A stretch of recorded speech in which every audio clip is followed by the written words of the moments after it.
ಅಳುತ್ತ ಗೊಂಬೆಯ ಮಡಿಲಲ್ಲಿ ತಲೆ ಇಟ್ಟು ಮಲಗಿದ್ದವಳ ಹತ್ತಿರ ಆ ದಿನವೇ ಬಂದವರೇ ಅವಳ ತಲೆಯನ್ನು ಸವರಿ ಅವಳ ಅಕ್ಕ ಪಕ್ಕ ಕುಳಿತರಿಬ್ಬರು.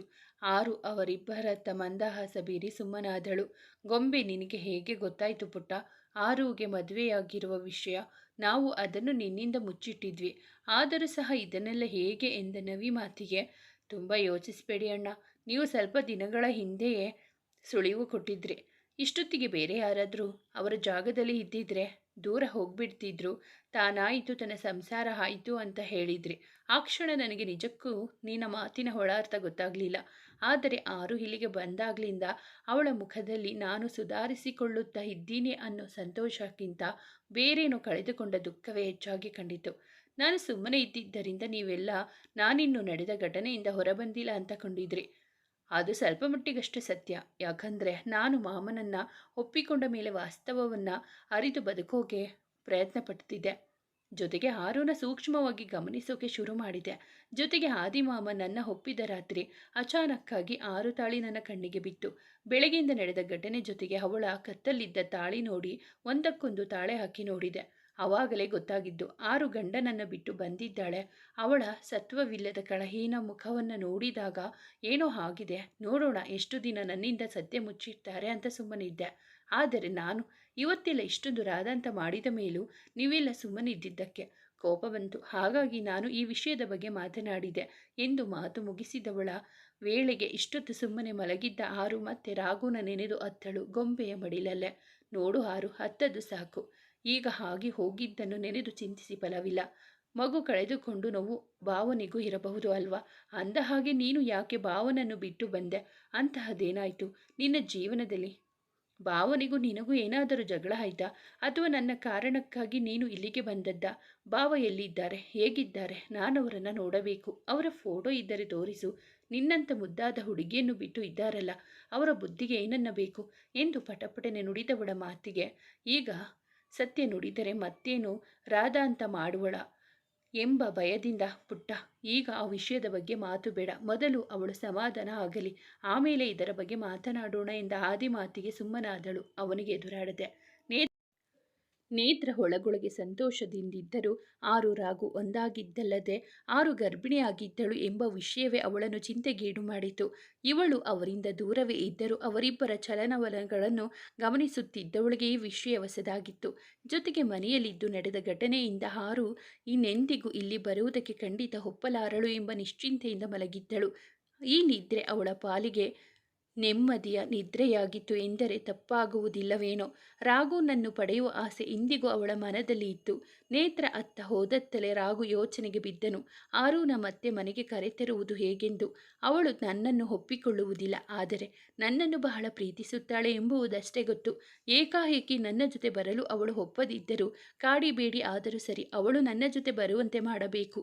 ಇಲ್ಲದಿದ್ದರೆ ಅವಳು ಶಾಶ್ವತವಾಗಿ ನನ್ನಿಂದ ಇನ್ನಷ್ಟು ದೂರ ಹೋಗಲು ಯತ್ನಿಸಬಹುದು. ಏನಾದರೂ ಆಗಲಿ, ನನ್ನ ಮಗುವನ್ನು ಕಳೆದುಕೊಂಡಂತೆ ಆರುನ ಕಳೆದುಕೊಳ್ಳಲು ನನ್ನಿಂದಾಗದು. ಹನಿಯ ನಂತರ ನನ್ನ ಜೀವನಕ್ಕೆ ಬೆಳಕಾಗಿ ಬಂದವಳು ಆರು. ನಾನೆಷ್ಟೇ ಕಷ್ಟ ಕೊಟ್ಟರೂ ಅದನ್ನೆಲ್ಲ ಸಹಿಸಿಕೊಂಡು ನನ್ನ ಜೊತೆ ಇದ್ದವಳು.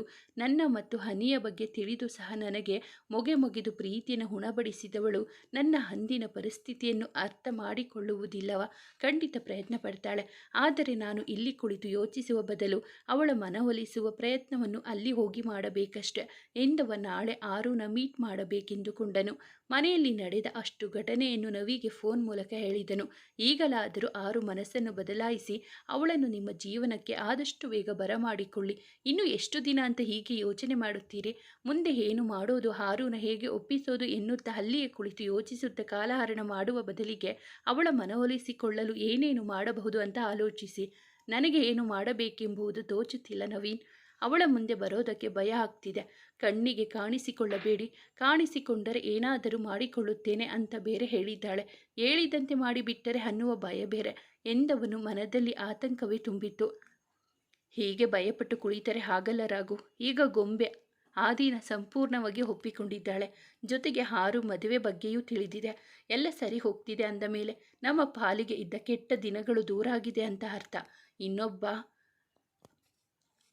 ಉಳಿದಿರುವುದು ನಿಮ್ಮ ಹಾಗೂ ರಾಘು ಮಧ್ಯೆ ಇರುವ ಮನಸ್ತಾಪವಷ್ಟೇ. ಈಗ ಭಯಪಟ್ಟು ನೀವು ಸುಮ್ಮನಿದ್ದರೆ ಇನ್ಯಾವಾಗ ಧೈರ್ಯದಿಂದ ಮಾತನಾಡುತ್ತೀರಿ ಎಂದನು. ಅವಳ ಜೊತೆಗೆ ನಾನೀಗ ಪ್ರೈವೇಟ್ ಆಗಿ ಮಾತನಾಡಬೇಕು.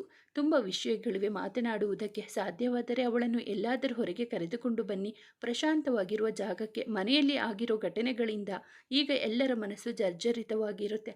ಹೊರಗೆ ಬಂದರೆ ಅವಳಿಗೂ ಸ್ವಲ್ಪ ಬದಲಾವಣೆ ಸಿಗಬಹುದು, ಜೊತೆಗೆ ನಿಮ್ಮೆಲ್ಲರದು ಸಹ. ಆದಷ್ಟು ಅವಳು ಈ ಗುಂಗಿನಿಂದ ಹೊರಬರಲಿ. ಸಾಧ್ಯವಾದಷ್ಟು ನಾಳೆ ಅವಳನ್ನು ನಂದಿ ಹಿಲ್ಸ್ಗೆ ಕರೆದುಕೊಂಡು ಬನ್ನಿ ನವೀನ್. ಅದಕ್ಕಿಂತ ನೆಮ್ಮದಿಯ ಪ್ರಶಾಂತವಾದ ಜಾಗ ಯಾವುದಿದೆ? ಅವಳು ಬರೋದಕ್ಕೆ ಖಂಡಿತ ಒಪ್ಪೋದಿಲ್ಲ, ಆದರೆ ನೀವು ಏನಾದರೂ ಸಾಬೂಬು ಹೇಳಿ ಕರೆದುಕೊಂಡು ಬನ್ನಿ ಎಂದವನ ಮಾತಿಗೆ ಸರಿ ಎಂದು ಒಪ್ಪಿದವ. ತಾನು ಆರುನ ಕರೆದುಕೊಂಡು ಬರುವುದಕ್ಕೆ ಟ್ರೈ ಮಾಡ್ತೀನಿ ಎಂದು ಫೋನ್ ಇಟ್ಟವ. ರಾಘೋಗೇನೋ ಒಪ್ಪಿಸ್ತೀನಿ, ಟ್ರೈ ಮಾಡ್ತೀನಿ ಎಂದು ಬಿಟ್ಟೆ. ಆದರೆ ಆರುನ ಹೇಗೆ ಒಪ್ಪಿಸುವುದೆಂದು ಯೋಚಿಸುತ್ತಾ ಕುಳಿತವನ ಬಳಿ ಬಂದ ಹಾದಿ ಅವನ ಭುಜದ ಮೇಲೆ ಕೈ ಇಟ್ಟವ. ಏನಾಯಿತು ನವೀನ್, ಮತ್ತೇನು ಯೋಚನೆ ನಿಂದು? ಎಲ್ಲ ಸರಿ ಹೋಗ್ತಿದ್ಯಲ್ಲ ಎಂದವನ ಮಾತಿಗೆ ಏನು ಸರಿ ಹೋಗಿದೆ ಅಂತ? ನಿನ್ನ ತಲೆಯಲ್ಲೇನು ಜೇಡಿ ಮಣ್ಣು ತುಂಬಿಸಿಬಿಟ್ಟಿದೆಯಾ? ಎಲ್ಲರ ಜೀವನ ಅಂತ ಹೇಳ್ತಿದ್ಯಲ್ಲ, ಯಾರೊಬ್ಬರ ಜೀವನ ಸರಿಯಾಗಿದೆ ಹೇಳು? ಗೊಂಬೆಯ ಸಮಸ್ಯೆಗೆ ಇವತ್ತೆಲ್ಲ ನಾಳೆ ಪರಿಹಾರ ಸಿಗುತ್ತೆ, ಆದರೆ ಆರು ಜೀವನ, ಅವಳ ಜೀವನ ಸರಿ ಹೋಗಿದ್ಯಾ? ಸರಿ ಹೋಗುತ್ತಾ? ಈಗ ಅವಳ ಜೀವನವನ್ನು ಸರಿದಾರಿಗೆ ತರುವ ಯತ್ನ ಮಾಡಬೇಕು, ಇಲ್ಲದಿದ್ದರೆ ಸರಿ ಹೋಗೋದಿಲ್ಲ. ನಾನು ಈಗಷ್ಟೇ ರಾಘು ಸರ್ ಬಳಿ ಮಾತನಾಡಿದ್ದೀನಿ. ಅವರು ಹಾರೂನ ಪ್ರೈವೇಟಾಗಿ ಮೀಟ್ ಮಾಡಿ ಮಾತನಾಡಬೇಕು ಅಂತ ಹೇಳಿದ್ದಾರೆ. ಸೊ ನೀನೇ ಇದಕ್ಕೆ ಸಹಾಯ ಮಾಡಬೇಕು. ನೀನು ಯಾವ ಗ್ಯಾಪಿನಲ್ಲಿ ಈ ವಿಷಯ ಅವರ ಬಳಿ ಮಾತನಾಡಿದೆ ನವಿ ಎಂದಾಗ ಈಗಷ್ಟೇ ಅವರ ಜೊತೆ ಮಾತನಾಡಿದ್ದೇನೆ. ಹಾಗೆ ಇದಕ್ಕೂ ಮುನ್ನ ಒಂದ್ಸಲ ಇಲ್ಲಿಗೆ ಬಂದು ಅವರು ಗೊಂಬೆಯನ್ನು ನೋಡಿಕೊಂಡು ಹೋಗಿದ್ದಾರೆ ಅಂದಾಗ ಆದಿ ಆಶ್ಚರ್ಯಚಕಿತನಾಗಿ, ರಾಘು ಇಲ್ಲಿಗೆ ಯಾವಾಗ ಬಂದಿದ್ದರು? ಅದು ನನಗೆ ಗೊತ್ತಾಗದ ಹಾಗೆ ಎಂದಾಗ ಗೊಂಬೆಯ ಜೀವನದ ಕಡೆ ಸತ್ಯ ಗೊತ್ತಾದ ದಿನ. ನೀನೇನು ನಿನ್ನ ಮನಃಶಾಂತಿಗೋಸ್ಕರ ಹೊರಗೆ ಹೋಗಿಬಿಟ್ಟೆ, ಆದರೆ ಆ ದಿನ ಗೊಂಬೆಯ ಜೀವನದ ಸತ್ಯವನ್ನು ರಾಘು, ಅಂಜು ಎಲ್ಲರೂ ಕೇಳಿಸಿಕೊಂಡಿದ್ದಾರೆ ಎಂದು ಆ ದಿನ ನಡೆದ ವಿಷಯವನ್ನು ತಿಳಿಸಿದನು. ಹೌದಾ? ಹಾಗಾದರೆ ಮತ್ತೆ ರಾಘು ಅವರಿಗೆ ಯಾವುದನ್ನು ವಿವರಿಸುವ ಅಗತ್ಯವಿಲ್ಲ. ಈಗ ಏನು ಮಾಡೋದು? ಅವರಿಬ್ಬರನ್ನು ಹೇಗೆ ಒಂದು ಮಾಡುವುದು? ನಾನು ಗೊಂಬೆಯ ವಿಷಯವನ್ನೇ ಆಲೋಚಿಸಿ ಆರು ಬಗ್ಗೆ ಮರೆತಿದ್ದೀನಿ. ಪದೇ ಪದೇ ಛೆ, ನನಗೇನಾಗಿದೆ ಎಂದು ಬೇಸರದಿ ನುಡಿದನು. ನೋಡು ಆದಿ, ನೀನೇನು ಬೇಕು ಅಂತ ಮರೆತಿದ್ದೀಯಾ ಹೇಳು? ಇಲ್ಲ ತಾನೆ. ಮುಖ್ಯವಾಗಿ ರಾಘು ಬಂದು ಹೋದದ್ದನ್ನು ನಿನಗೆ ನಾನು ಹೇಳಲು ಮರೆತು ಬಿಟ್ಟೆ, ಆದರೆ ಈಗ ಮಾತನಾಡುವಾಗ ನೆನಪಾಯಿತು ಎಂದವನ ಮಾತಿಗೆ ಸರಿ ನವಿ, ಬಾ ಆರು ಬಳಿ ಮಾತನಾಡೋಣ ಎಂದು ಆರೂನ ಬಳಿ ಹೋದರು. ಅದಾಗಲೇ ಗೊಂಬೆ ನಿದ್ರೆಗೆ ಜಾರಿದಳು. ಆರುಗೆ ಸಾಕಷ್ಟು ಮೇಲ್ಗಳು ಬಂದಿದ್ದವು. ಅಲ್ಲಿ ಪ್ರದೀಪ್ರವರಿಂದಲೂ ಸಹ ಮೇಲ್ ಬಂದಿತ್ತು. ಆ ಮೇಲ್ನಲ್ಲಿ ಅವರು ತಮ್ಮ ಅಸಮಾಧಾನವನ್ನು ಹೊರಹಾಕಿದ್ದರು. ಅದೇನೆಂದರೆ, ಭೂಪತಿರಾವ್ನ ವರದಿಯನ್ನು ಒಪ್ಪಿಸುವಲ್ಲಿ ನೀವು ವಿಫಲವಾದದ್ದರಿಂದ ಅದನ್ನು ಬೇರೆಯವರಿಗೆ ಒಪ್ಪಿಸುವ ನಿಟ್ಟಿನಲ್ಲಿ ಮುಂಬೈ ಸರ್ಕಾರ ಗೌಪ್ಯವಾಗಿ ಕೆಲಸ ಮಾಡುತ್ತಿದೆ. ಎಲ್ಲರೂ ಅಂದುಕೊಂಡಿದ್ದಾರೆ ನೀವು ಭೂಪತಿರಾವ್ಗೆ ಹೆದರಿ ಕೆಲಸಕ್ಕೆ ರಾಜೀನಾಮೆ ಕೊಟ್ಟಿದ್ದೀರಾ ಅಂತ. ಆದರೆ ನೀವು ಅವನ ಸಾಮ್ರಾಜ್ಯ ಕರ್ನಾಟಕದ ಬೇರೆ ಬೇರೆ ಮೂಲೆಗಳಲ್ಲಿ ಇರುವುದನ್ನು ತಿಳಿಯುವುದಕ್ಕೆ, ಜೊತೆಗೆ ನಿಮ್ಮ ಅಕ್ಕನಿಗಾದ ಅನ್ಯಾಯದ ಬಗ್ಗೆ ತಿಳಿದುಕೊಳ್ಳುವುದಕ್ಕೆ ಸೀಕ್ರೆಟಾಗಿ ಕೆಲಸ ಮಾಡ್ತಿದ್ದೀರಾ ಅಂತ ಯಾರಿಗೂ ತಿಳಿದಿಲ್ಲ. ಇಲ್ಲಿನ ಕೆಲವು ಪೊಲೀಸರು ಭೂಪತಿ ಪರವಾಗಿ ಇರುವುದರಿಂದ ನಾವು ಎಚ್ಚೆತ್ತು ಇಲ್ಲಿನ ಮಿನಿಸ್ಟರ್ ಹತ್ತಿರ ಮಾತಾಡಿ ಎಲ್ಲ ವಿಷಯವನ್ನು ಸಂಪೂರ್ಣವಾಗಿ ಮಾಡಿದ್ದೇನೆ. ಹಾಗಾಗಿ ಈ ವಿಷಯವಾಗಿ ನಿಮ್ಮನ್ನು ಸಂಪರ್ಕಿಸಲು ಸಾಕಷ್ಟು ಪ್ರಯತ್ನಪಟ್ಟೆ, ಆದರೆ ನೀವು ನಮ್ಮ ಸಂಪರ್ಕಕ್ಕೆ ಸಿಗುತ್ತಿಲ್ಲ ಎಂದು ತಮ್ಮ ಅಸಮಾಧಾನವನ್ನು ಹೊರಹಾಕಿದ್ದರು. ಮೇಲ್ ಬಂದು ತುಂಬ ದಿನಗಳೇ ಗತಿಸಿ ಹೋಗಿದ್ದನ್ನು ಕಂಡ ಆರು ತಕ್ಷಣವೇ ಅವರನ್ನು ಸಂಪರ್ಕಿಸಿ ಫೋನಿನಲ್ಲಿ ಅವರ ಬಳಿ ಕ್ಷಮೆ ಕೇಳುತ್ತಾ, ಕನ್ವಿನ್ಸ್ ಮಾಡುತ್ತಾ, ಅತ್ತಿಂದಿತ್ತ ಓಡಾಡುತ್ತಾ ಟೆನ್ಷನ್ನಲ್ಲಿರುವುದನ್ನು ಆಗಷ್ಟೇ ಅವಳ ಬಳಿ ಬಂದ ನವಿ ಹಾಗೂ ಆದಿ ಅವಳ ಮಾತಿಗೆ ಕಿವಿಯಾದರು. ಇನ್ನಷ್ಟು ಸಮಯ ಕೊಡಿ ಸರ್, ಎವಿಡೆನ್ಸನ್ನು ಆದಷ್ಟು ಬೇಗ ನಿಮಗೊಪ್ಪಿಸಿ ನಾನು ನನ್ನ ಕೆಲಸಕ್ಕೆ ರಾಜೀನಾಮೆ ಕೊಡ್ತೀನಿ. ನಾನು ಬರೀ ನನ್ನದೇ ಸಮಸ್ಯೆಗಳ ಗುಂಪಿನಲ್ಲಿ ಇದರ ಬಗ್ಗೆ ಗಮನ ಕೊಡುವುದಕ್ಕೆ ಆಗಲಿಲ್ಲ. ಮುಖ್ಯವಾಗಿ ಮುಂಬೈನಲ್ಲಿ ಆ ಭೂಪತಿರಾವ್ನಿಂದ ನಾವು ಕೆಲಸ ಬಿಡಬೇಕಾಯಿತು. ಆದರೂ ನೀವು ನಮಗೋಸ್ಕರ ತುಂಬ ರಿಸ್ಕ್ ತಗೊಂಡ್ರಿ ಪ್ರದೀಪ್ ಸರ್. ಗೌಪ್ಯವಾಗಿ ಆ ಪಾಪಿಯ ಬಗ್ಗೆ ತಿಳಿದುಕೊಳ್ಳುವುದಕ್ಕೆ ಸಹಾಯ ಮಾಡಿದ್ರಿ. ನಾನು ಮುಂಬೈಗೆ ಈಗಲೇ ಹೊರಟು ಬರ್ತೀನಿ. ಅವನ ಕಥೆಯನ್ನು ನಿರ್ನಾಮ ಮಾಡಿಯೇ ಹಿಂತಿರುಗೋದು ಎಂದವಳ ಮಾತಿಗೆ well then Aradhana, really appreciate you ಎಂದವರೇ. ನಿನ್ನ ಕುಟುಂಬದ ಜೊತೆ ಕ್ರಿಮಿನಲ್ ಬಗ್ಗೆಯೂ ತಿಳಿದುಕೊಂಡಿರುವುದಕ್ಕೆ ನನಗಂತೂ ಬಹಳವೇ ಖುಷಿ ಆಗ್ತಿದೆ ಮಗಳೇ. ಅಲ್ಲಿ ನೀವು ಎದುರಿಸಿದ ನೋವು ಸಮಸ್ಯೆಗಳನ್ನು ಕಣ್ಣಾರೆ ಕಂಡು ಏನು ಮಾಡಲಾಗದ ಅಸಹಾಯಕ ಪರಿಸ್ಥಿತಿಯಲ್ಲಿದ್ದೆ ಎಂದು ಹೇಳಿದಾಗ, ನೊಂದ್ಕೊಳ್ಬೇಡಿ ಸರ್, ನೀವೇ ನಮಗೆ ಮಾರ್ಗದರ್ಶಕರಾಗಿದ್ದವರು. ಆ ರಾವ್ನಿಂದ ನಾವು ಸಹ ನಿಮ್ಮನ್ನು ಸಂಪರ್ಕಿಸುವ ಪ್ರಯತ್ನವೂ ಮಾಡಲಿಲ್ಲ. ಮತ್ತೆ ನಾನಿನ್ನು ಕಾಲ ವ್ಯರ್ಥ ಮಾಡುವುದಿಲ್ಲ, ಈಗಲೇ ಹೊರಟು ಬರುವೆ ಎಂದಾಗ ಸರಿ ಎಂದವರೇ ಇಬ್ಬರೂ ಜೈ ಹಿಂದ್ ಎಂದು ಮಾತನ್ನು ಮುಗಿಸಿದರು. ಮಾತಾಡಿ ಹಿಂತಿರುಗಿ ನಿಂತವಳೆ ಅವರನ್ನು ಕಂಡು ವಿಷಯ ಹೇಗೆ ತಿಳಿಸುವುದು ಈ ಸಮಯದಲ್ಲಿ ಎಂದು ಯೋಚಿಸುತ್ತಿದ್ದಳು. ಅರೆ ಹಾರು, ಏನಾಯಿತು? ಯಾರದು? ರಾವ್ ಬಗ್ಗೆ ಮಾತಾಡ್ತಾ ಇದ್ದೆ, ಏನಾದರೂ ಸೀರಿಯಸ್ ವಿಷಯ ಏನಾದರೂ ಇದೆಯಾ ಎಂದಾಗ, ಇಮೇಲ್ ತೋರಿಸಿ ನಡೆದ ವಿಷಯವನ್ನು ಹೇಳಿ ನಾನು ಈಗಲೇ ಹೊರಡ್ತೀನಿ. ನನಗೀಗ ಈ ವಿಷಯವೇ ಮುಖ್ಯ. ಅವನಿಂದ ನಾವು ಮುಂಬೈನಲ್ಲಿ ನೆಮ್ಮದಿಯಾಗಿ ಇರೋಕೆ ಆಗಲಿಲ್ಲ. ಸೊ ಅವನ ಅಂತ್ಯ ಸಾಮ್ರಾಜ್ಯ ನನ್ನಿಂದಾನೇ ನಾಶ ಆಗಬೇಕು ಎಂದಳು.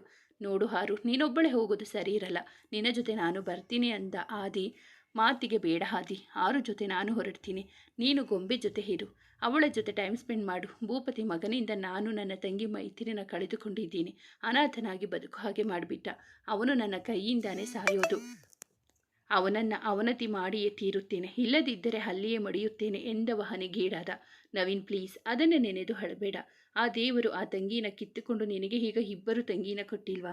ಆದಿ ಅಪ್ಪ ಅಮ್ಮ ನಾವೆಲ್ಲ ಇಲ್ವಾ? ನಾವೆಲ್ಲ ಇದ್ದು ನೀನು ಅದು ಹೇಗೆ ಅನಾಥ ಆಗ್ತೀಯಾ? ಬರೀ ಬಾಯಿ ಮಾತಿಗೆ ಇಷ್ಟು ದಿನ ತಂಗಿ ಅಂದದ್ದ ಎಂದಳು ಹುಸಿಮುನಿಸಿನಿಂದ. ಆದಿ ಸಹ ಬೇಸರ ವ್ಯಕ್ತಪಡಿಸಿದನು ನವೀನ್ ಮಾತಿಗೆ. ಸರಿ, ತಪ್ಪಾಯಿತು. ಇನ್ಮೇಲೆ ಹಾಗೆಲ್ಲ ಮಾತಾಡೋದಿಲ್ಲ, ಅಳೋದಿಲ್ಲ ಪುಟ್ಟ. ನೀವಿಬ್ಬರು ಈಗ ಕೋಪ ಮಾಡ್ಕೊಬೇಡಿ ಪ್ಲೀಸ್ ಎಂದು ಮಗುವಿನಂತೆ ಕೋರಿಕೊಳ್ಳುತ್ತಿದ್ದವನನ್ನು ಇಬ್ಬರು ಬಿಗಿದಪ್ಪಿದರು. ಸರಿ, ಹಾಗಾದರೆ ಆದಿ, ನನ್ನ ಜೊತೆ ನವಿ ಬರ್ತಾನೆ. ನೀನೀಗ ಅಕ್ಕನ ಜೊತೆ ಇರು, ಅವಳ ಜೊತೆ ಟೈಮ್ ಸ್ಪೆಂಡ್ ಮಾಡು. ನಾವು ಈ ಕೂಡಲೇ ಹೊರಡ್ತೀವಿ, ನೀನೇನು ಭಯಪಡಬೇಡ ಎಂದಳು. ಅವನ ಮುಖದಲ್ಲಿ ಇದ್ದ ಆತಂಕವನ್ನು ಕಂಡು ಅವಳ ಮಾತಿಗೆ ಆತಂಕದಿಂದಲೇ ಒಪ್ಪಿಗೆ ಕೊಟ್ಟ ನಂತರ ಸಿದ್ಧರಾಗಿ ಆದಿ ಅಪ್ಪ ಅಮ್ಮ ಅಶ್ವಥ್ರವರಿಗೆ ತಿಳಿಸಿ ಗೊಂಬೆ ಹತ್ತಿರ ಬಂದವರೇ ಅವಳ ಹಣೆಗೆ ಬೆಚ್ಚನೆಯ ಮುತ್ತಿಟ್ಟು ಮುಂಬೈನತ್ತ ಪ್ರಯಾಣ ಬೆಳೆಸಿದರು. ಮಧ್ಯರಾತ್ರಿ ತರಾತುರಿಯಲ್ಲಿಯೇ ನೇಸರನು ಭೂಮಿಗೆ ಬಂದು ಅದಾಗಲೇ ಬೆಳಕನ್ನು ಪಸರಿಸಿದನು. ಆಗ ತಾನೇ ಮುಂಜಾನೆಯ ಸವಿನಿದ್ದೆಯಿಂದ ಎದ್ದ ಗೊಂಬೆ ಪಕ್ಕದಲ್ಲಿ ಆರಾಧನಾ ಇಲ್ಲದನ್ನು ಕಂಡವಳೆ ಅವಳನ್ನು ಹುಡುಕುತ್ತಾ ಹೊರಬಂದಳು. ಬೆಚ್ಚನೆಯ ಎಳ ಬಿಸಿಲಿಗೆ ಮೈಯೊಡ್ಡಿ ಅಬೆಯಾಡುತ್ತಿದ್ದ ಕಾಫಿಯನ್ನು ಆಸ್ವಾದಿಸುತ್ತಾ ಕುಳಿತಿದ್ದ ಹಾದಿ ಬಳಿ ಬಂದು, ಮಾಮ, ಆರು ನವಿ ಅಣ್ಣ ಎಲ್ಲಿ? ಅವರಿಬ್ಬರು ಕಾಣ್ತಾನೇ ಇಲ್ಲ. ಅದು ಪುಟ್ಟ, ಅವರಿಬ್ಬರು ಯಾವುದೋ ಕೆಲಸದ ಮೇಲೆ ಹೊರಗಡೆ ಹೋಗಿದ್ದಾರೆ. ನೀನು ರೆಡಿಯಾಗು, ತಿಂಡಿ ತಿನ್ನುವಂತೆ ಹೋಗಮ್ಮ ಎಂದವನ ಮಾತಿಗೆ, ಮಾಮ, ಅವರು ಬರಲಿ, ಒಟ್ಟಿಗೆ ತಿನ್ನೋಣ ಅಂದಾಗ, ಪುಟ್ಟ, ಅವರಿಬ್ಬರು ತಿಂಡಿ ತಿಂದೆ ಹೋಗಿದ್ದಾರೆ ಸುಳ್ಳಾಡಿದನು ಅವಳ ಬಳಿ. ನೀನೀಗ ಹೋಗು ಎಂದಾಗ ಸರಿ ಎಂದವಳೆ ಹೋದಳು. ಅವಳು ಕೂಡ ಹುಷಾರಾಗಿದ್ದಾಳೆ, ಖಂಡಿತ ಅರ್ಥ ಮಾಡಿಕೊಳ್ಳುತ್ತಾಳೆ. ನಾವು ಸೂಕ್ಷ್ಮವಾಗಿ ವಿಷಯವನ್ನು ಹೇಳಿದರೆ ಜೊತೆಗೆ ರಾಘು ಅವರನ್ನು ಬರೋದಕ್ಕೆ ಹೇಳ್ತೀನಿ. ಆದಿ ಅವಳು ಮತ್ತೆ ಏನಾದರೂ ಕೂಗಾಡಿ ಟೆನ್ಷನ್ ಮಾಡಿಕೊಂಡ್ರೆ ಏನು ಮಾಡೋದು ಅಪ್ಪ? ಅವಳು ಮೊದಲಿನ ಗೊಂಬೆ ಆಗಿದ್ರೆ ಬಹುಶಃ ನೀವು ಹೇಳಿದಾಗೆ ಮಾಡಿರೋಳು. ಆದರೆ ಈಗ ಅವಳು ಬದಲಾಗಿದ್ದಾಳೆ ಅಪ್ಪ. ಖಂಡಿತ ನೀವು ಅಂದುಕೊಂಡ ಹಾಗೆ ಅವಳೇನು ಮಾಡೋದಿಲ್ಲ. ನೀವು ಸುಮ್ಮನೆ ಗಾಬರಿಯಾಗಬೇಡಿ. ಜೊತೆಗೆ ರಾಘು ಅವರಿಗೆ ಬರೋದಕ್ಕೆ ಹೇಳಿದ್ದೀನಿ ಅಲ್ವಾ? ಅವರು ಕೂಡ ಇದ್ದರೆ ಒಳ್ಳೆಯದು. ಇದು ಅವರಿಬ್ಬರಿಗೆ ಸಂಬಂಧಪಟ್ಟ ವಿಷಯವೂ ಹೌದು. ಆರು ರಾಘು ಮದುವೆ ಆಗಿರೋ ವಿಷಯ ಅವಳಿಗೂ ಕೂಡ ಗೊತ್ತಾಗಬೇಕು ಅಪ್ಪ. ನೀವು ಭಯಪಡಬೇಡಿ, ಎಲ್ಲ ಸರಿ ಹೋಗುತ್ತೆ ಎಂದವನ ಮಾತಿಗೆ ಸುಮ್ಮನಾದನು. ರಾಘು ಆರಾಧನಾನ ಯಾವಾಗ ನೋಡುವೆನೋ ಎಂದು ಚಡಪಡಿಸುತ್ತಿದ್ದನು. ಅವನ ಚಡಪಡಿಕೆಯನ್ನು ಕಂಡ ಅಭಿ, ಏನೋ ರಾಘು ಸಾಹೇಬ್ರು ಯಾಕೋ ಚಡಪಡಿಸುತ್ತಿದ್ದಾರೆ, ಏನಾಯಿತು ಎಂದು ಹೇಳಬಾರದೆ ನಾಟಕೀಯವಾಗಿ ನುಡಿದನು. ಅಭಿ, ಯಾಕೋ ಒಂಥರ ಭಯ ಆಗ್ತಿದೆ ಕಣೋ, ಕೈಕಾಲು ಎಲ್ಲ ನಡುಗ್ತಿದೆ ಎಂದನು. ಯಾಕೋ ರಾಘು, ಏನಾಯ್ತೋ ಎಂದವನಿಗೆ ತಾನು ಹಾಗೂ ನವೀನ್ನ ನಡುವೆ ನಡೆದ ವಿಷಯವನ್ನು ತಿಳಿಸಿದ. ಅಲ್ವೋ ಅಪ್ಪು, ನೀನು ಮೀಟ್ ಮಾಡೋಕೆ ಹೋಗ್ತಿರೋದು ನಿನ್ನ ಹೆಂಡ್ತಿನ, ಉಗ್ರಗಾಮಿಯನ್ನಲ್ಲ, ಭಯಪಟ್ಟುಕೊಳ್ಳೋಕೆ. ಹಾಗಲ್ವೋ? ಹಾಸ್ಪಿಟಲ್ನಲ್ಲಿ ಅವಳು ಏನು ಹೇಳಿದ್ದು ನೆನಪಿದೆಯಾ? ನವಿ ಹತ್ರ ಏನೋ ಧೈರ್ಯದಿಂದ ಮಾತಾಡ್ಬಿಟ್ಟ. ಆದರೆ ಈಗ ಯಾಕೋ ಅವಳೆದುರು ನಿಲ್ಲೋಕೆ ಧೈರ್ಯ ಸಾಲ್ತಿಲ್ಲ ಎಂದವನ ಮಾತಿಗೆ, ಅಲ್ವೋ ಅಣ್ಣ? ಹೀಗೆ ಹೇಳಿದರೆ ಹೇಗೆ? ನಿನ್ನಿಂದ ಆಗಿರೋ ತಪ್ಪನ್ನು ನೀನೇ ಸರಿಪಡಿಸಬೇಕು ಅಲ್ವಾ? ಅದಕ್ಕೆ ತಾನೇ ಕಳ್ಳನ ಥರ ತಲೆಮರೆಸಿಕೊಂಡು ಹೋಗೋ ನನ್ನ ವಾಪಸ್ಸು ಇಲ್ಲಿಗೆ ಕರೆತಂದದ್ದು. ಅವರೇನು ನಿನ್ನನ್ನು ಶೂಟ್ ಮಾಡಲ್ಲ, ಒಂದೆರಡು ಏಟು ಹಾಕಬಹುದು, ಸಹಿಸ್ಕೋ, ಎಷ್ಟೇ ಆದರೂ ನಿನ್ನ ಮುದ್ದು ಕಂದ ಅಲ್ವಾ ಎಂದು ನಗುತ್ತಾ ಛೇಡಿಸಿದಳು. ಆಗ ತಾನೇ ಹೊಳಬಂದ ಅಂಜು. ಅಂಜು, ಅವನು ಮೊದಲೇ ಭಯದಲ್ಲಿ ಇದ್ದಾನೆ, ಏನೇನೋ ಮಾತಾಡಿ ಇನ್ನಷ್ಟು ಅವನನ್ನು ಭಯಪಡಿಸ್ಬೇಡ. ಸಾರಿ ಅಣ್ಣ, ಸಾರಿ ಅಭಿ ಎಂದು ಕಿವಿ ಹಿಡಿದು ಕೇಳಿದವಳ ಮಾತಿಗೆ ಇಬ್ಬರು ನಕ್ಕರು. ಅವರ ನಗುವಿಗೆ ಭಂಗ ತಂದದ್ದು ಆದಿತ್ಯನ ಕರೆ. ರಿಸೀವ್ ಮಾಡಿದವನೇ, ಹಲೋ ಆದಿ, ಎಲ್ಲ ತಯಾರಾಗಿದ್ದೀರಾ? ನಾನು ಇನ್ನೇನು ಹೊರಡುತ್ತೇನೆ, ಆದಷ್ಟು ಬೇಗ ಬರ್ತೇನೆ ಎಂದನು. ಆದಿಗೂ ವಿಷಯ ತಿಳಿದಿದೆ ಎಂದು. ರಾಘು, ಅದು ನೀವೀಗ ಮನೆಗೆ ಬನ್ನಿ, ನಾನು ನಿಮ್ಮ ಜೊತೆ ಮಾತನಾಡಬೇಕು. ಯಾಕೆ ಆದಿ, ಏನಾಯಿತು? ನಿಮ್ಮ ಧ್ವನಿ ಯಾಕೆ ಹೀಗಿದೆ? ಏನಾದರೂ ಸಮಸ್ಯೆ ಇದೆಯಾ? ಆರು ಗೊಂಬೆಗೆ ಏನಾದರೂ ಎಂದವನಿಗೂ ನಡುಕ. ಮತ್ತೇನಾಯಿತು ಎಂದು. ಅದು ಹಾಗಲ್ಲ ರಾಘು, ನೀವು ಈಗಲೇ ಇಲ್ಲಿಗೆ ಹೊರಟು ಬನ್ನಿ, ಗೊಂಬೆ ಬಗ್ಗೆ ಮಾತನಾಡೋದಿತ್ತು. ಹಾಗೆ ಗೊಂಬೆ ಹತ್ತಿರ ಸತ್ಯ ಎಲ್ಲ ಹೇಳಬೇಕು. ಆದಿ, ಅದು ಈಗಲೇ ಇದೆಲ್ಲ ಬೇಡವಾಗಿತ್ತು. ಇನ್ನೂ ಅರ್ಪಿತ ಸರಿ ಹೋಗಿಲ್ಲ, ಅಂಥದ್ರಲ್ಲಿ ಈ ಟೈಮ್ನಲ್ಲಿ ಸತ್ಯ ಹೇಳಿದರೆ ಸರಿ ಹೋಗುತ್ತಾ? ಖಂಡಿತ ರಾಘು, ಗೊಂಬೆ ಪರಿಸ್ಥಿತಿನ ಅರ್ಥ ಮಾಡಿಕೊಳ್ಳುತ್ತಾಳೆ, ಆ ನಂಬಿಕೆ ನನಗಿದೆ. ಅದಕ್ಕಾಗಿ ಅಲ್ವಾ ನಿಮ್ಮನ್ನು ಬರ ಹೇಳಿದ್ದು. ಸರಿ ಆದಿ, ಹಾಗಾದರೆ ನಾನು ಈಗಲೇ ಹೊರಟು ಬರ್ತೀನಿ. ರಾಘು, ಏನಾಯಿತು? ಯಾಕೆ ಇಷ್ಟೊಂದು ಟೆನ್ಷನ್ನಲ್ಲಿದ್ದೀಯಾ? ಆದಿ ಏನು ಹೇಳಿದ್ರು? ಅವರು ಗೊಂಬೆ ಹತ್ತಿರ ಎಲ್ಲ ಸತ್ಯ ಹೇಳ್ತೀನಿ ಅಂತ ಹೇಳ್ತಿದ್ದಾರೆ. ನನ್ನ ಹಾರು ಮದುವೆ ವಿಷಯ ಅಂದಿದ್ದಾರೆ, ನೋಡೋಣ ಏನಾಗುತ್ತೆ ಅಂತ. ಸೊ ನಾನೀಗ ಹೋಗಿ ಬರ್ತೀನಿ. ನೀನೊಬ್ಬನೇ ಹೋಗೋದು ಬೇಡ ರಾಘು, ನಾನು ಬರ್ತೀನಿ ಎಂದವ ಅಂಜುಗೆ ನೇತ್ರಾನನ್ನು ಗಮನಿಸುವಂತೆ ಹೇಳಿ ಹೋದನು. ರಾಘು ಬರುವ ದಾರಿಯನ್ನೇ ಕಾಯುತ್ತಾ ಕುಳಿತಿದ್ದನು. ಮನಸ್ಸಲ್ಲೇನೋ ತಲ್ಲಣ, ಭಾರವಾದ ಅನುಭವ. ಬೇಡವೆಂದರೂ ಕಣ್ಮುಂದೆ ಬರುತ್ತಿದ್ದ ನೆನಪಿನ ಯಾನ. ರಾಘುನ ಕಂಡಾಗ ಗೊಂಬೆ ಹೇಗೆ ವರ್ತಿಸುತ್ತಾಳೋ, ಆರು ಮದುವೆಯಾಗಿರೋದು ಅವನನ್ನೇ ಅಂತ ಗೊತ್ತಾದರೆ ಹೇಗೆ ರಿಯಾಕ್ಟ್ ಮಾಡ್ತಾಳೋ. ಅವಳೇನಾದರೂ ಆರು ಬಗ್ಗೆ ತಪ್ಪು ತಿಳಿದು ಬಿಟ್ಟರೆ, ಚೇಚೆ ನನ್ನ ಗೊಂಬೆ ಹಾಗೆಲ್ಲ ಅಂದುಕೊಳ್ಳಲ್ಲ. ಆದರೂ ಮೊದಲ ರಾಘುನ ಪ್ರೀತಿಸ್ತಿದ್ಲು. ಈಗ ಅವನನ್ನು ನೋಡಿ ಅವಳ ಮನಸ್ಸು ವಿಚಲಿತವಾದರೆ, ಯಾಕಂದರೆ ಪ್ರೀತಿ ಅನ್ನೋದು ಮಾಯೆ. ಅದು ಹೆಚ್ಚಾದರೆ ಕೆಲವೊಮ್ಮೆ ನಮ್ಮನ್ನೇ ನರಕದ ಕೂಪಕ್ಕೆ ತಳ್ಳಿಬಿಡುತ್ತದೆ. ಪ್ರೀತಿ ಯಾವಾಗ ಯಾರನ್ನು ಹೇಗೆ ಬೇಕಾದರೂ ಬದಲಾಯಿಸಿ ಬಿಡುತ್ತೆ ಅಂತ ಹೇಳ್ತಾರೆ. ಆದರೆ ನನ್ನ ಗೊಂಬೆ ಹಾಗಲ್ಲ. ಅವಳು ಮತ್ತೆ ತಪ್ಪನ್ನು ಮಾಡಲ್ಲ. ಆದರೂ ಎಂದವನಿಗೇಕೋ ಅಳುಕು ಮನದಲ್ಲಿ. ಹಾಗೆ ಯೋಚಿಸುತ್ತಿದ್ದವನ ಮನದಲ್ಲಿ ಬರೀ ಋಣಾತ್ಮಕ ಚಿಂತೆಗಳೇ. ಆಲೋಚಿಸುತ್ತಾ ಕುಳಿತವನ ಎದುರಿಗೆ ಬಂದರು ರಾಘು ಅಭಿ. ಅವರನ್ನು ನೋಡಿದವ ಎಚ್ಚೆತ್ತು ಆಧಾರದಿಂದಲೇ ಕರೆದನು ಅವರನ್ನು. ಒಳ ಬಂದವರ ಎದುರಿಗೆ ಆಗ ತಾನೇ ರೂಮಿಂದ ಆಚೆ ಬಂದ ಗೊಂಬೆ ಕಂಡಳು. ಅವಳಿಗೂ ಅವರಿಬ್ಬರನ್ನು ತನ್ನ ಮನೆಯಲ್ಲಿ ಕಂಡದ್ದು ಆಶ್ಚರ್ಯವಾದರೆ, ಮತ್ತೊಂದೆಡೆ ರಾಘು ನನ್ನ ಕಂಡ ಸಂಭ್ರಮ. ಸೀನಿಯರ್, ನೀವೇನು ಇಲ್ಲಿ? ನಮ್ಮನೆ ಹೇಗೆ ಗೊತ್ತಾಯಿತು ನಿಮಗೆ? ನಿಮ್ಮನ್ನು ತುಂಬ ಮಿಸ್ ಮಾಡಿಕೊಂಡೆ ಸೀನಿಯರ್ ಎಂದವಳೆ ಒಪ್ಪುಗೆಯನ್ನು ನೀಡಿದಳು. ಜೊತೆಗೆ ಅಭಿಯತ್ತೆ ತಿರುಗಿ, ಅಣ್ಣ ಹೇಗಿದ್ದೀಯೋ ಎಂದಳು ಬಾಹುಗಳಾಗಿ. ಅವಳ ತಲೆ ಸವರಿ, ನಾನು ಚೆನ್ನಾಗಿದ್ದೀನಿ ಪುಟ್ಟ, ನೀ ಹೇಗಿದ್ದೀಯಾ ಎಂದವನಿಗೂ ಕೂಡ ಖುಷಿಯೇ ಅವಳನ್ನು ಕಂಡು. ನಾನು ಕೂಡ ಆರಾಮಣ್ಣ. ಅದು ಸರಿ ಸೀನಿಯರ್, ನಿಮಗೆ ನಮ್ಮನೆ ದಾರಿ ಹೇಗೆ ಗೊತ್ತಾಯಿತು ಅಂತ ಹೇಳಲೇ ಇಲ್ಲ. ಹೋಗಲಿ ಬನ್ನಿ ಕೂತ್ಕೊಳ್ಳಿ ಎಂದು ರಾಘು ಕೈ ಹಿಡಿದುಕೊಂಡೆ ಕೂರಿಸಿ ಮನೆಯವರತ್ತ. ಅರೆ, ಯಾಕಿಗೆ ನೋಡ್ತಿದ್ದೀರಾ? ಹೋ, ಇವರು ಯಾರು ಅಂತ ಪರಿಚಯ ಮಾಡಿಸಲಿಲ್ಲ ಅಂತಾನಾ? ಇವರು ನಮ್ಮ ಕಾಲೇಜ್ ಸೀನಿಯರ್ ರಾಘವ್. ಹಾಗೆ ಇವರು ಅಭಿನವ್, ನನ್ನ ಪ್ರೀತಿಯ ಅಣ್ಣ ಎಂದವಳೆ. ಅವರನ್ನೆಲ್ಲ ನೋಡಿದರೆ ಯಾರು ಕೂಡ ಏನೂ ಹೇಳಲಿಲ್ಲ. ಇವಳಿಗೂ ಆಶ್ಚರ್ಯ ಅವರ ವರ್ತನೆಗೆ. ಕಾರಣ ಅವರೆಲ್ಲರೂ ಪರಿಚಿತರು. ಆದರೆ ಗೊಂಬೆಗದು ತಿಳಿಯದ ವಿಷಯವಷ್ಟೆ. ಆದಿಗೆ ಒಳಗೊಳಗೆ ತಳಮಳ. ರಾಘುನ ಮೇಲಿನ ಪ್ರೀತಿಯಿಂದ ಅವಳೇನಾದರೂ ಮಾಡಿದರೆ ಎಂಬ ಆತಂಕ ಎಲ್ಲಿ ನಿಜವಾಗುವುದೇನೋ ಎಂದು. ಅದೇ ಆತಂಕ ಹೊತ್ತು ಸುಮ್ಮನಿದ್ದನು. ಏನಾದರಾಗಲಿ, ಆಗಿದ್ದು ಆಗಿ ಹೋಗಲಿ ಎಂಬಂತೆ. ಯಾಕೀಗೆ ಇದ್ದೀರಾ? ಅವರ ಮೌನ ಕಂಡು ನುಡಿದಳು. ಪುಟ್ಟ, ಏನೂ ಇಲ್ಲ, ಮೊದಲು ನೀನು ಸಮಾಧಾನದಿಂದ ಇರು, ಇಷ್ಟೊಂದು ಎಕ್ಸೈಟ್ ಆಗಬೇಡ ಎಂದವ ರಾಘು ಶುರು ಎಂದನು. ಆದಿ, ಆದರೆ ನವಿ ಮತ್ತೆ ಎಂದ. ಗೊಂಬೆಗೆ ಸತ್ಯ ತಿಳಿಯುವವರೆಗೂ ಅವಳ ಬಗ್ಗೆ ಮಾತನಾಡಬಾರದು ಎಂದು ಆರು ಕಣ್ಮುಂದೆ ಬರದಿದ್ದದ್ದು ಬೇಸರವಾದರೆ ಸುಮ್ಮನಾದನು. ಹೇಳ್ತೀನಿ ರಾಘು, ಆರು ಮತ್ತೆ ನವಿ ಮುಂಬೈಗೆ ಹೋಗಿದ್ದಾರೆ. ಅದು ಕೆಲಸದ ಮೇಲೆ ಹೋಗೋದು ಅನಿವಾರ್ಯವಾಗಿತ್ತು. ಹಾಗಾಗಿ ರಾತ್ರಿಯೇ ಹೋದರು. ವಾಟ್? ಏನು ಹೇಳ್ತಿದ್ದೀರಾ ಆದಿತ್ಯ? ನವೀನ್ ನಿಮಗೆ ವಿಷಯ ತಿಳಿಸಿದ್ದಾರೆ ಅಲ್ವಾ, ನಾವು ಭೇಟಿಯಾಗೋದನ್ನು? ಆಗಿದ್ಮೇಲೆ ಅವರು ಮುಂಬೈಗೆ ಹೋಗಿದ್ದನ್ನು ನೀವ್ಯಾಕೆ ನನಗೆ ಹೇಳಲಿಲ್ಲ? ಆದಿತ್ಯ ಎಂದವನ ಮಾತಲ್ಲಿ ಬೇಸರ. ಹೇಳಿದ್ನಲ್ಲ ರಾಘು, ಎಮರ್ಜೆನ್ಸಿ. ಬೇರೆ ಜೊತೆಗೆ ಪ್ರದೀಪ್ ಸರ್ ಅವರು ನಮಗೆ ಸಾಕಷ್ಟು ಬಾರಿ ಮೇಲ್ ಮಾಡಿದ್ದಾರೆ. ನಮ್ಮ ತಲೆಬಿಸಿಯಲ್ಲಿ ನಾವು ಅದರ ಬಗ್ಗೆ ಗಮನ ಸಹ ಕೊಡೋದಕ್ಕೆ ಆಗಿರಲಿಲ್ಲ. ನಿನ್ನೆ ಇದ್ದಕ್ಕಿದ್ದಂತೆ 6 ಮೇಲ್ ಚೆಕ್ ಮಾಡಿದ್ದಾಳೆ. ಆಗಲೇ ವಿಷಯ ಸೀರಿಯಸ್ ಅಂತ ಗೊತ್ತಾಗಿದ್ದು. ಅದು ಅಲ್ಲದೆ ಪ್ರದೀಪ್ ಸರ್ ಹೇಳಿದ್ದಾರೆ ಬೇರೆ, ಈ ಕೂಡಲೇ ಹೊರಟು ಬನ್ನಿ ಅಂತ. ಹಾಗಾಗಿ ಹೇಳೋದಕ್ಕೆ ತಡವಾಯಿತು. ಆಕ್ಷೇಪವಿತ್ತು ಆದಿತ್ಯನ ಮಾತಿನಲ್ಲಿ. ಆದರೂ ನೀವು ಇಷ್ಟು ತಡವಾಗಿ ಹೇಳಬಾರ್ದಿತ್ತು. ನಾನು ಅವರ ಜೊತೆ ಹೋಗ್ತಿದ್ದೆ ಆದಿ ಎಂದವನ ಮಾತಿಗೆ, ಸಾರಿ ರಾಘು, ಇದು ನಮ್ಮ ಕರ್ತವ್ಯ. ಇದರಲ್ಲಿ ನಿಮ್ಮನ್ನು ಎಳೆಯುವ ಯಾವ ಇರಾದೆಯೂ ನಮಗಿಲ್ಲ. ಹಾಗೆ ನೀವು ಇದರಿಂದ ಆಚೆಯೇ ಇರಬೇಕು ರಾಘು. ಈ ವಿಷಯ ನಿಮಗೆ ಸಂಬಂಧಿಸಿದ್ದಲ್ಲ. ಕ್ಷಮಿಸಿ, ವಿನಮ್ರತೆಯಿಂದ ಆದಿತ್ಯ ಹೇಳಿದನು. ಆಲ್ ರೈಟ್, ಈಗ ಅವರು ಯಾವಾಗ ಬರ್ತಾರೆ ಅನ್ನೋದಾದರೂ ಗೊತ್ತಿದ್ದೆ ಆದಿತ್ಯ? ರಾಘು, ಇನ್ನೊಂದು 2-3 ದಿನಗಳು ಆಗಬಹುದು. ನಿಮ್ಮ ಟೆನ್ಷನ್ ಏನು ಅಂತ ಅರ್ಥ ಆಗುತ್ತೆ. ಆದರೆ ನೀವು ಭಯ ಬೀಳಬೇಡಿ, ಅವರು ಸೇಫಾಗಿ ಬರ್ತಾರೆ, ಅದಕ್ಕೆ ನಾನು ಗ್ಯಾರಂಟಿ ಕೊಡ್ತೀನಿ ಎಂದವನ ಮಾತಿಗೆ ಸಮ್ಮತಿಸಿದನು.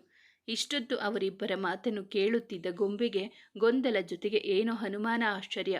ಇವರಿಬ್ಬರಿಗೂ ಮೊದಲೇ ಪರಿಚಯವ? ತುಂಬ ಆತ್ಮೀಯರ ಜೊತೆ ಮಾತನಾಡುವ ಹಾಗೆ ಮಾತನಾಡುತ್ತಿದ್ದಾರೆ ಎಂದವಳೆ ಮಾಮ ಎಂದು ಕೂಗಿದ್ದಳು ತಗ್ಗಿದ ಧ್ವನಿಯಲ್ಲಿ. ತಮ್ಮದೇ ಮಾತಲ್ಲಿ ತೊಡಗಿದ್ದ ಆದಿ ರಾಘುಗೆ ಅವಳ ಇರುವಿಕೆ ಅರಿವು ಮೂಡಿಸಿತ್ತು. ಅವಳತ್ತ ತಿರುಗಿದರು.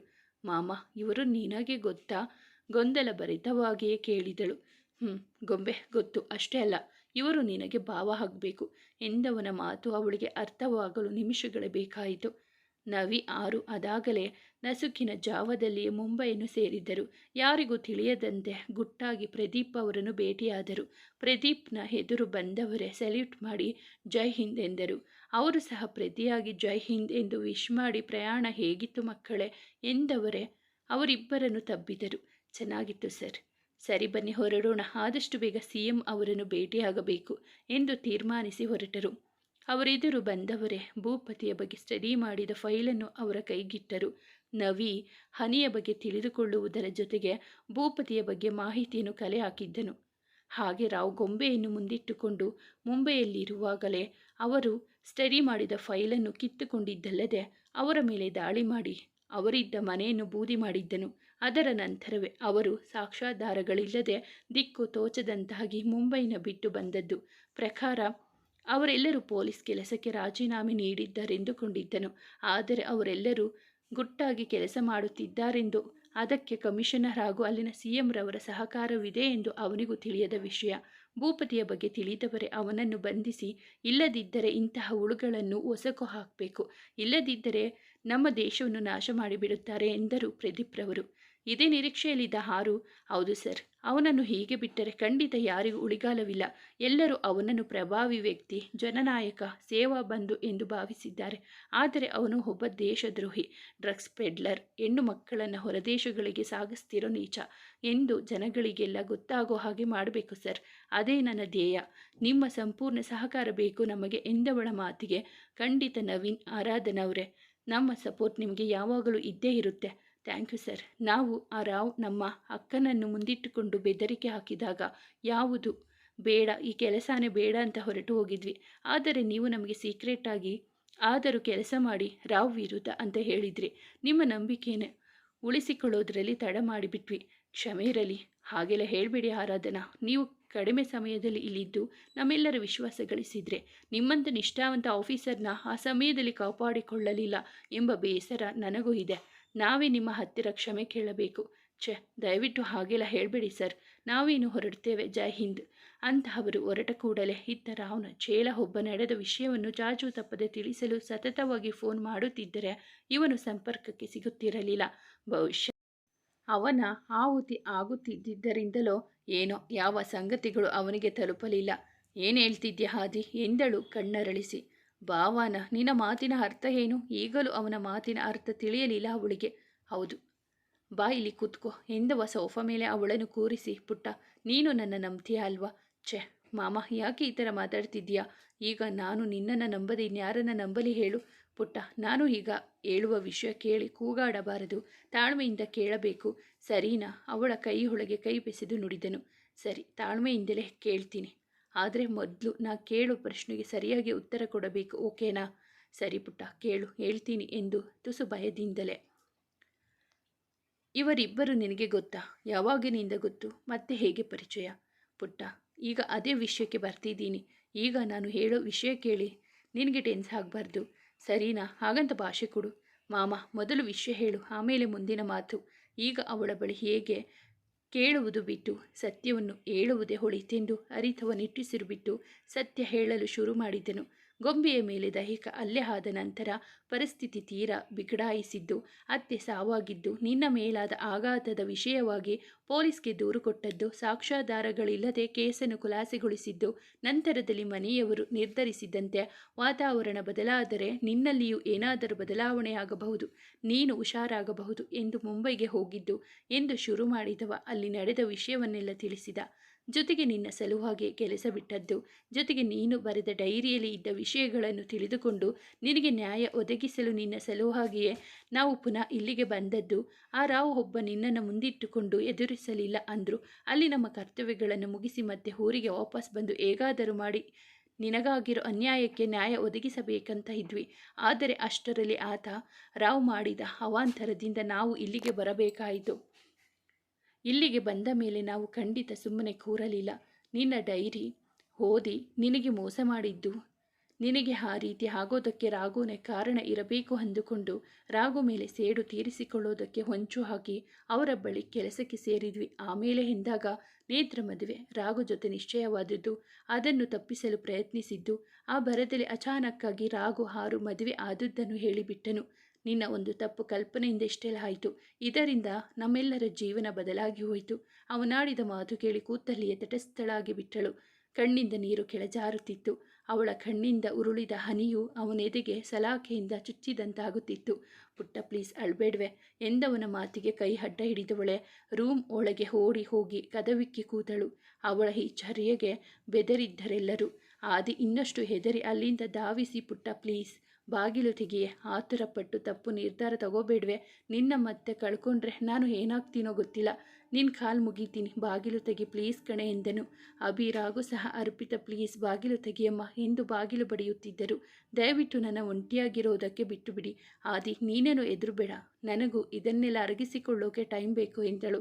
6 ಪೊಲೀಸ್ ಕೆಲಸ ಬಿಟ್ಟಿದ್ದರು, ಗುಪ್ತವಾಗಿಯೇ ಕೆಲಸ ಮಾಡುತ್ತಿದ್ದರು. ಈ ವಿಷಯದ ಬಗ್ಗೆ ತಿಳಿಯದ ರಾವ್ ಈ 3-4 ವರ್ಷಗಳಲ್ಲಿ ತನ್ನ ಸಾಮ್ರಾಜ್ಯವನ್ನು ವಿಸ್ತರಿಸಿದ್ದನು. ಅವನ ಹೆಸರು ಹೇಳಿದರೆ ಸಾಕು, ಅವನೊಬ್ಬ ದುರುಳ ವ್ಯಕ್ತಿ ಎನ್ನುವ ಮಾತು ಬರುತ್ತಿತ್ತು ಎಲ್ಲೆಡೆಯಿಂದ. ಮುಂದುವರಿಯುವುದು. ಸ್ನೇಹಿತರೆ, ಈ ಕಥೆ ನಿಮಗೆ ಇಷ್ಟವಾಗಿದ್ದರೆ ದಯವಿಟ್ಟು ಒಂದು ಲೈಕ್ ಮಾಡಿ, ನಮ್ಮ ಚಾನಲನ್ನು ಸಬ್ಸ್ಕ್ರೈಬ್ ಆಗಿ. ಕಥೆಯನ್ನು ಕೇಳಿದ್ದಕ್ಕಾಗಿ ಧನ್ಯವಾದಗಳು.